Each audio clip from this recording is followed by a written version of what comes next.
Come on, Mika. Mika. You're a good boy.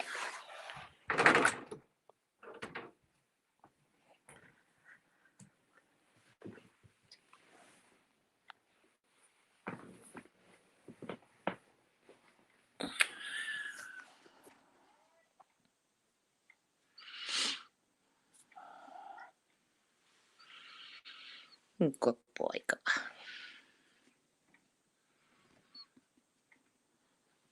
Oh, you're a good boy.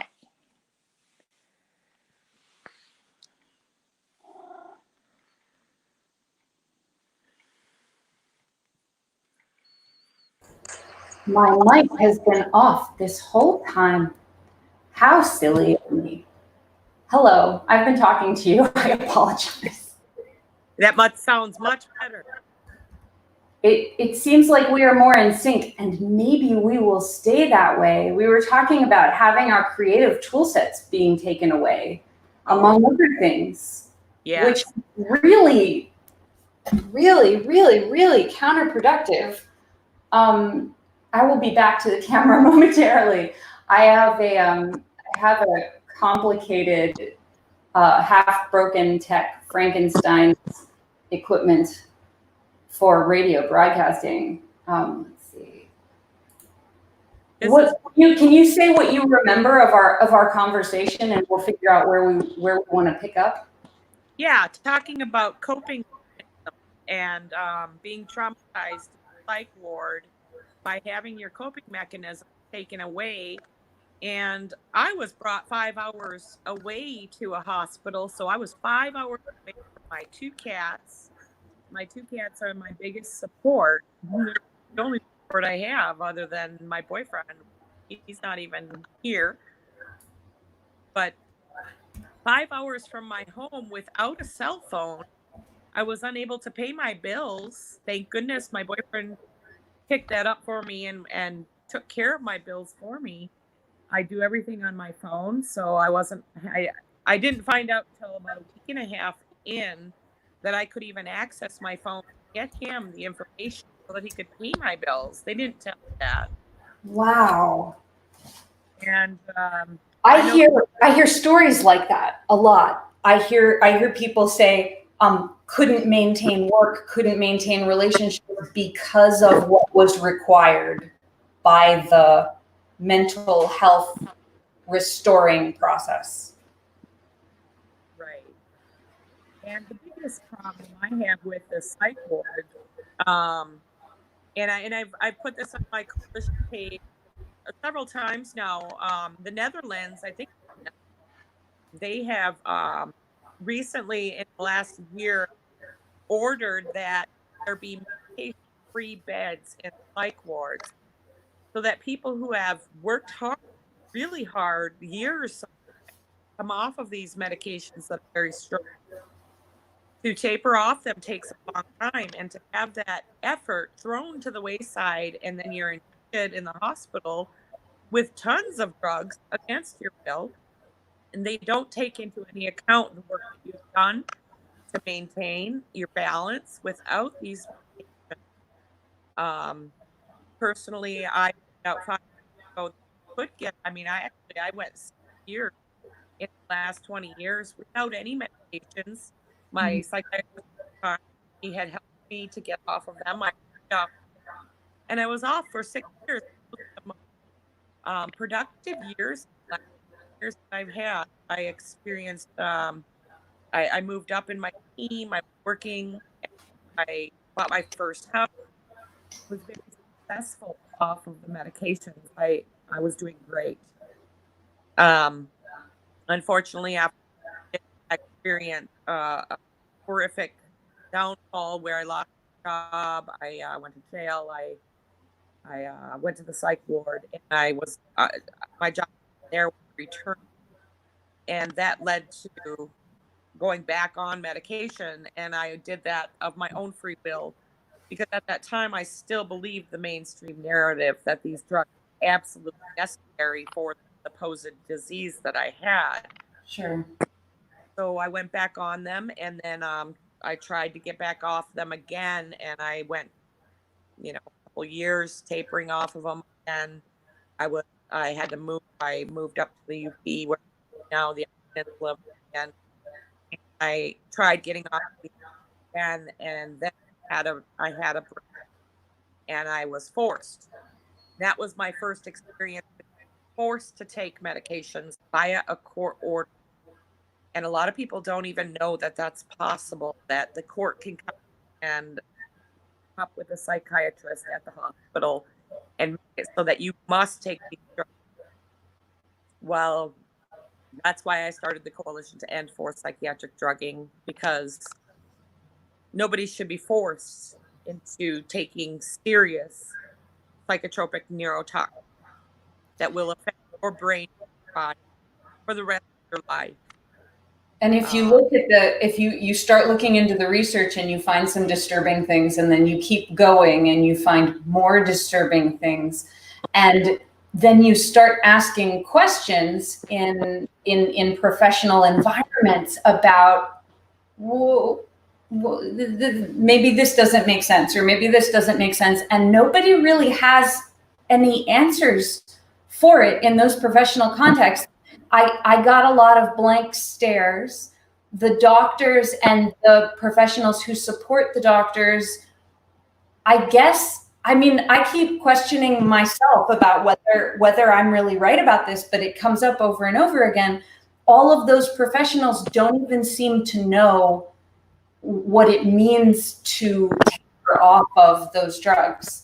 Or the extreme experiences that patients and ex-patients have when they try to do that and they find out just how hard it is. It's a horrific, apocalyptic experience. Yes. And when the professionals are prescribing the drugs so readily, but don't know anything about how one gets off them, I'm feeling nonverbal shock. That's what it is. I feel that several times a day, at least. I agree. They can, the drugs in general. They just prescribe them, and they don't even know how people react to them. And you can't even trust them for tapering information because they're so uneducated on how to safely taper off these drugs. They have no idea. That they just say stop taking them, or take half for another week, and then they don't have any idea the horror that can come. I laid in bed for a year and a half when I first got to the Upper Peninsula. I laid in bed for a year and a half. I couldn't function. I couldn't listen to the media. I couldn't listen to television. I couldn't listen to the radio. Couldn't songs playing with lyrics, because the lyrics of anything would spin my mind off into the most horrible directions. I had nightmares, visions daily of torture, death, horrible visions in my mind. And they say I have to take these drugs to stop those things. Well, those things were brought about because of the drugs and the too quick coming off of them. I didn't know what I did, what I thought was right, and I ended up in a horrible space for a year and a half. That is the key that people don't understand, is because they can't see what's going on in a person's mind. And that's why I decided to do YouTube videos, because I can speak quicker than I can writing, and to tell people. I plan on looking into my diet and explaining to people, these are the types of things that happen to people who go off of these drugs quickly, or are in toxicity from drugs. If you're taking too much, if you're on a cocktail, these things can happen. I'd like to open people's minds up a little bit to understand helping suffering involved, and to tell them, to teach them that that's why we need an option. A psych ward, you can't stay there long term, although a lot of people have stayed in, months at a time. I don't know. I've only been there for 3 weeks at the most. And then I'm supposed to recover at home. Well, the Van Gogh Hospital would hopefully be a place to go through a tapering process Maybe it'll take a year. Inner Fire. Have you heard of Inner Fire? Can you say that one more time? Inner Fire, the program Inner Fire. I don't know that I have. It's it's what I would want at a medical hospital. They have mental, emotional, spiritual, creative supports there with a huge staff. The problem with Inner Fire is it costs $411 a day. Oh, That is thousands of dollars per year, and they have a year program. so Inner Fire. My goal is to make a sort of a Van Gogh hospital that would be, a fourth of the price or a quarter of the price, something cheaper. I don't know what they do there, but they obviously pay a lot of professionals for $411 a day. But those types of things, I would like to model the Van Gogh hospital after. The types of things they have on there. They have nutrition support, they have medication support, they have tapering support, they have therapists, they have EMDR, they have the whole, as much as you could possibly need. And I'm sure the rich people are enjoying that. It's a nice option for them to have. However, I am a poor person, and as far as I can tell, most people don't have $11 a day to spend on their mental health, and we need to make these programs cheaper and make them free for people who are and who can't support themselves.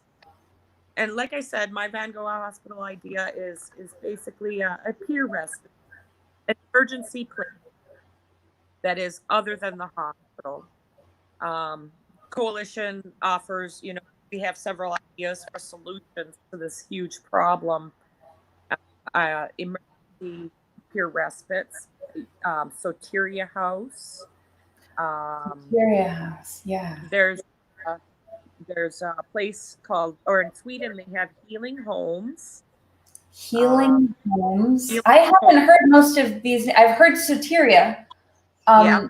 I think that's the only name. Inner Fire is not familiar to me. And you just said healing homes. Healing homes they have in Sweden, and they're very similar to the, I want to say, the Open Dialogue program, where people go to the farm sort of type thing, and they stay with a family, and then they have therapy. They have Open Dialogue in Finland.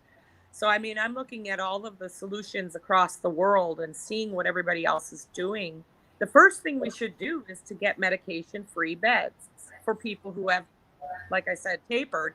They could put that right into the institution that exists and create a space that people in the psych ward, when they're brought in, don't have to be forced back onto these drugs. So, what was that last part? It should be our right to choose to not have drugs or have drugs. It's horrifying that it is apparently not our right to exactly make those choices. I don't understand why it's not our right. There's a lot of conversation to be had about what could possibly be going on, and it's lots of things probably. But it would seem to me to make the most sense if you are doing science and the living being that is experiencing difficulty is there with you. You would want to be able to communicate with that being and know what they needed so that they could get better. And you wouldn't want to do things that they said made them worse and then demonstrably made them worse. That wouldn't make sense to me. I remember in ages past, before a lot of things happened in my life, I remember coming up against the question, like the people around me were talking about something, and I found myself asking the question, and they found themselves considering the question, whatever ways we were all considering it. Do you force help on someone? And I think terribly conspicuously, we were all too traumatized and stressed in our various ways to get very far into the question, the answer to which we did really need to know. Because if you don't know the answer to that question for yourself, you find yourself in stressful situations, and there are various, I don't know, authorities and like powerful different kinds of people and groups in the world that want you to do it their way. And if you don't already know how you feel about it, if you haven't figured out the answer to that question by the time something really intense goes down in your life, you might find out the one and not the other. I'm not sure if I said what I meant to say. I hope that made sense. I know exactly. If you don't know that you would like things different, then you go along with the mainstream, do what they tell you to, because you haven't researched in your heart enough to know or to trust that there may be a different way. The psychiatrists all seem to think that I must be on these medications for the rest of my life. And that's totally against what I believe now, but I didn't have that opinion until 5 years ago when I came across the force and the coercion. I did not know, like you said, I hadn't investigated what I would want. Now that I have gone through it, I know I don't want to be forced. I know that I want to be off of these drugs, and I know that it's possible because I went 6 years. Don't believe this anymore. I trust the system as it exists, and I'm sure, I don't know if you know that the United Nations has declared that forced psychiatric drugging is torture. And the United Nations Convention on Rights of People with Disabilities, the CRPD, has declared that it is torture. Now, the United States has not signed that treaty, so we don't have a legal leg to stand on. But if that treaty were passed, we could take psychiatric hospitals to court and make them give another option to the drugging. We could have another option would have to be created if we pass this treaty, which the United Nations and 78, I think, countries have already agreed that forced psychiatric drugging is torture and wrong, and that you need to give an option to people. And that's why it was Norway. That's who it was. It was Norway that demanded the medication-free psych wards. Good on Norway. And they did that because of the CRPD, because they know that they have to give a choice. So I work on the coalition trying to promote the CRPD as well. If that convention were passed by the United States, we would all of a sudden see everybody creating open dialogue, criteria, healing homes, places that were in accordance with the treaty. Because we have not passed the treaty, we stuck where we're at with one option, which is the psych ward and drugs. We need to have another option created. And there are peer respites. There are interior houses in states. There is another, there's one called, I think it's called First Door or something. It's in California. I don't know if it's called First Door or First Floor. I can't remember the name of it. I'll have to look it up for you, and I'll do that. I'll send you a link. But there are places. Do you happen to remember when that happened at the UN? When the last change was? Because I was sort of aware that it was being talked about, but I wasn't sure if there was a very solid or definitive statement that I could promote. And of course, with my memory, I might have already promoted it and just forgotten. Right. I have only been following. I follow Tina Minkowitz. She is a psychiatric survivor who did a lot of the writing for the convention. So I actually called her when I was in the psych ward last time, and she gave me about 45 minutes of her time on the phone while I was in there. And what she said was just keep promoting it and keep trying to get people to to understand that we need this passed. And that is our best defense so far. Because the special reporter had declared that forced psychiatric drugging is torture.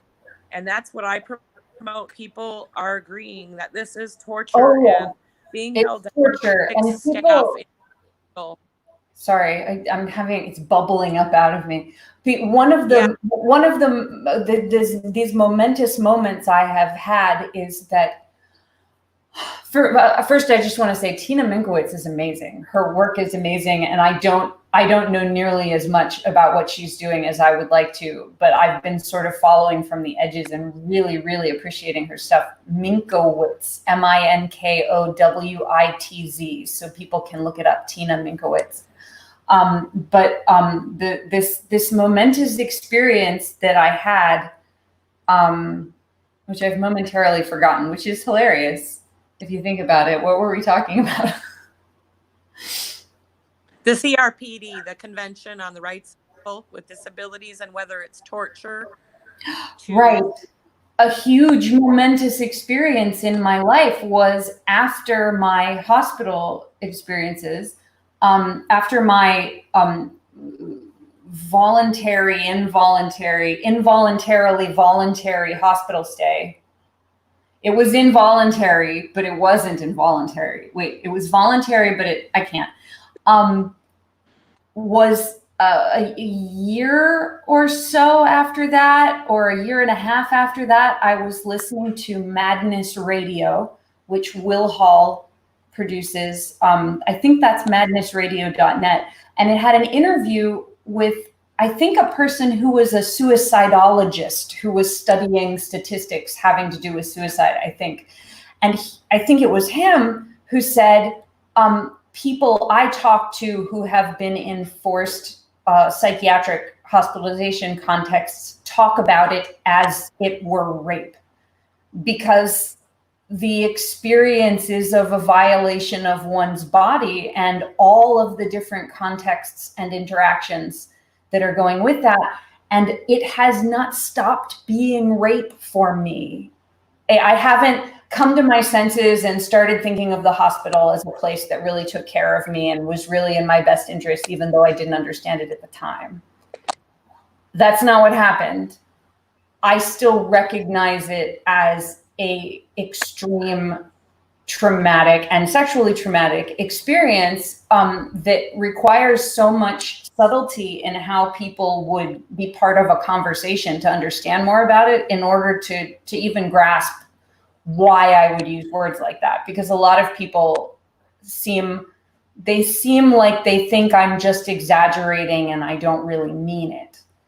And if you look at the information from many survivors, you do find people talking about that. And then you find a lot more people who are inhibited from talking about that for various reasons. And they don't have any safe place to express about it. But when that is the experience of so many people that I have talked to, for it not to also be a public point of frequent conversation would just that's a universe we're not going to have. Mouthy.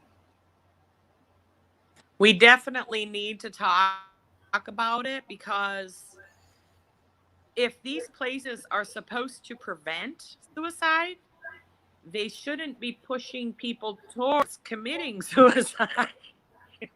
Yeah.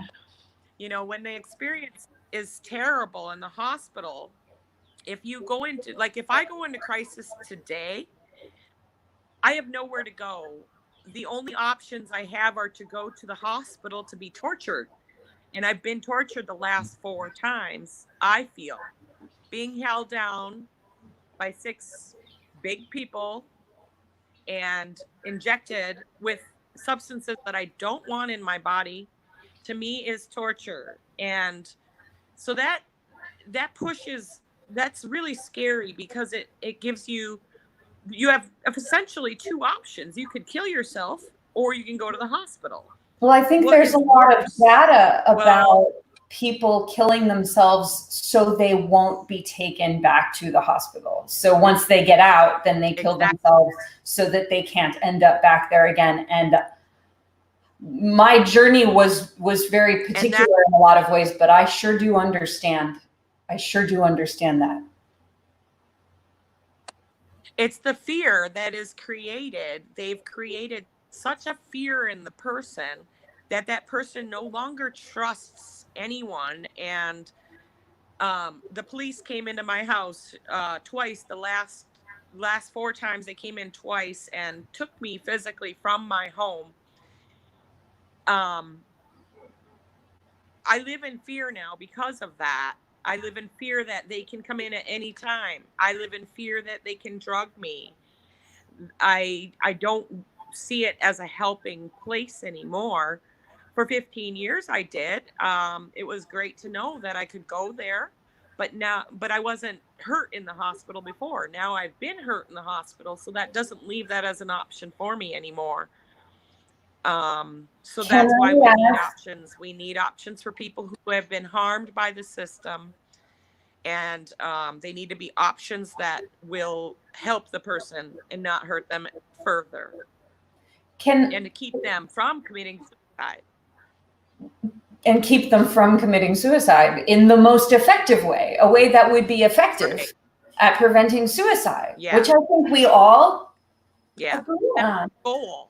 I want to ask you if it wouldn't be it might be an intense thing and we might want to save it for next time, but I'm very interested to ask you about what are your memories of the experiences of that shifting for you when you believed in the hospital and appreciated them, and then where did that change? And it's probably a much longer conversation, and I probably should only stay a few more minutes before going to my self-care, but I'm really interested in how that shifted for you, because I've been recovering my memories of where things like that shifted for me, and it has really been a surprising process to me that we always have more layers even than we think. For me, it was because I was doing such a concerted effort to get off of the drugs. I wanted to be back where I was completely off of the drugs. And so I went through the effort to get off of them, and I spent 2 years in withdrawals and terrible withdrawals. Really so extreme. Long, and people need to know how extreme it is like to try and get off of those. And I didn't just withdraw from psychiatric meds. I withdrew from my whole lifestyle. I was 250 pounds. I was eating terrible food, nothing good for me. I didn't have nutrition in my life. I didn't have meditation. I didn't have new coping mechanisms. So it was a terrible time through all of that without real good help. So after 2 years of withdrawing, to be forced back on the medications is what changed my mind. For them to force me to take drugs just because I was in crisis. And in my experience, I've had about 14 episodes, and a few of them I was able to go to sleep on my own, not go to the hospital.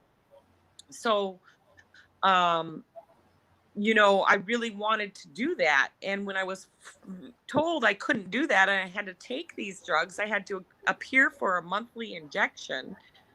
And so it was like feeling like poison was put into me every month. And I was doing all the research on Coalition. I had just begun Coalition. I was really starting to see the science, and the science was showing me that they don't know what they're doing. They really don't know what harmful parts of these drugs. I mean, granted, the drugs may have helped me in the past, but I'm more than willing to go through symptoms of imbalance. I don't like to call mental illness. I don't really believe in illness anymore. I believe that we have problems in living, and that those issues at a root level not call people's brains imbalanced. It was things that happened in my life. I lost my job. I lost my friends. I lost my house. I lost everything. The absence That of was what trauma from the whole conversation, every time someone is declared to have some inexplicable chemical imbalance. chemical imbalance in the head where they don't measure anyway. Nobody's measuring it. It's a theory that they haven't proven. Yeah. Oh, that hurts my head. Ow. Yeah, wow. I had something else I was gonna say, but that's a whammy. That's a whammy. Yeah, the chemical imbalance theory, when I found that out, that was part of also what changed my mind. I recognized how imbalanced I was. I lived a very toxic lifestyle. I had so many toxins in my system, including the psychiatric meds.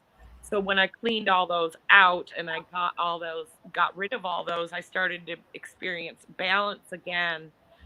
But then another episode came along because I had a new boyfriend in my life, and we were experiencing a lot of issues about whether or not to have children.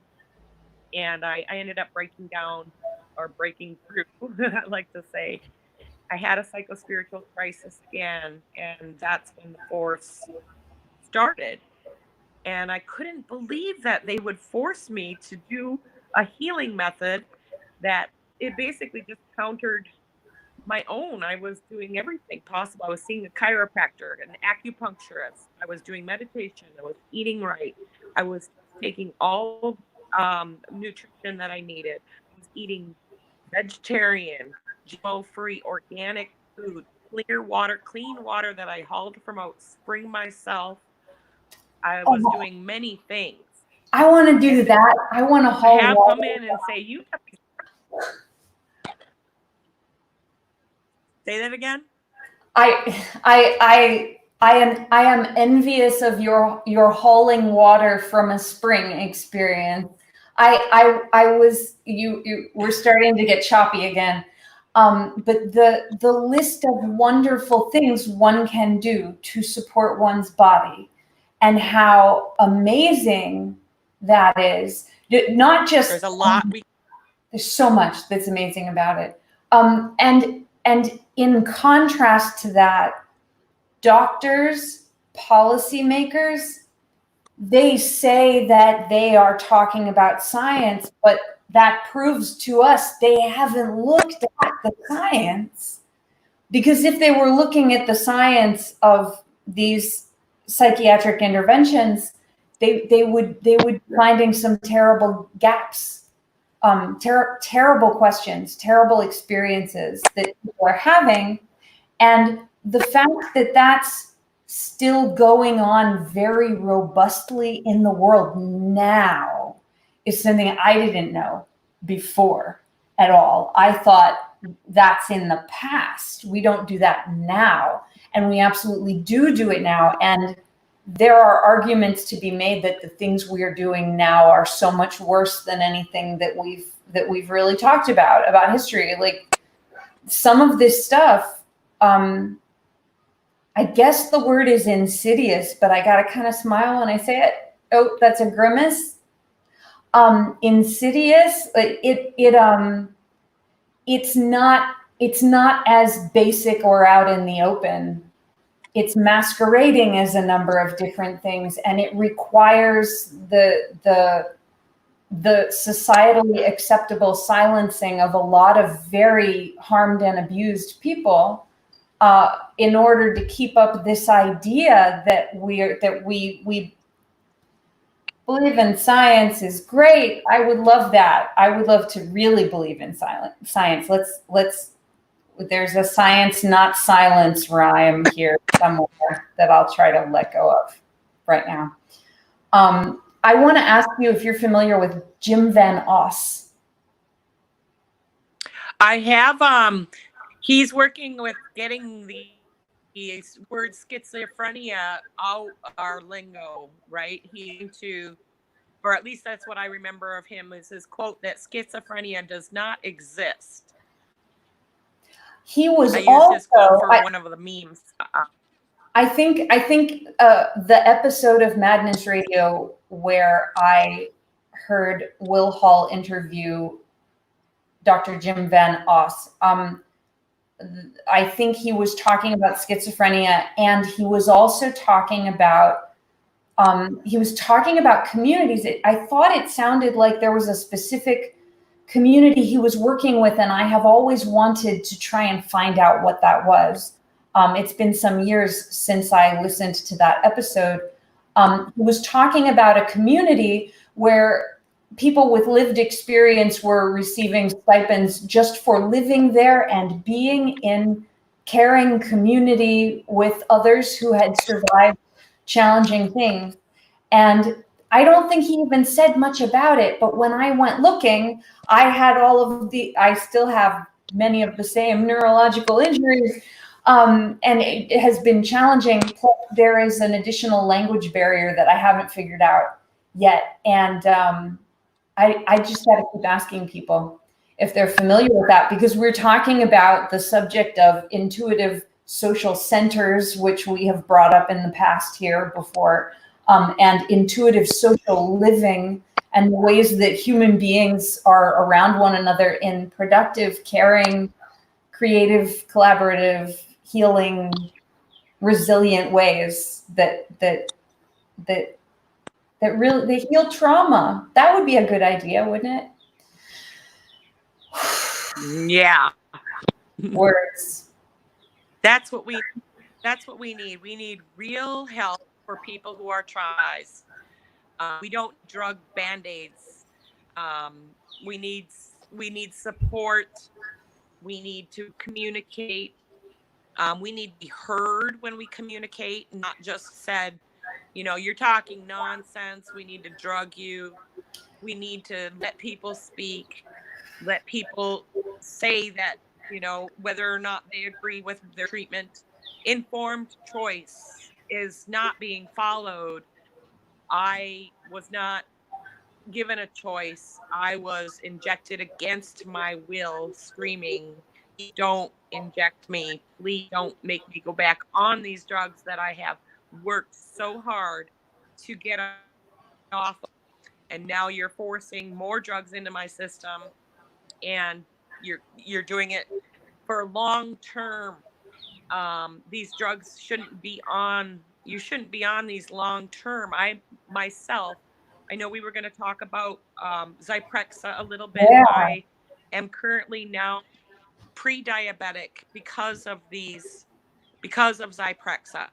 Zyprexa is known to cause diabetes, and I have pre-diabetes now when I have never been diabetic in my life. And because of this forced drug, I am now getting a disease. Yeah, a drug that there is more and more emerging information about, in regards to I want to reference Jim Gottstein's book, the Zyprexa Papers, and my brain is crashing, so I'm not going to try to do it right now. But we have upcoming conversations about Zyprexa, which also figures in interesting ways into my whole thing, which I will say about another time when my brain isn't crashing.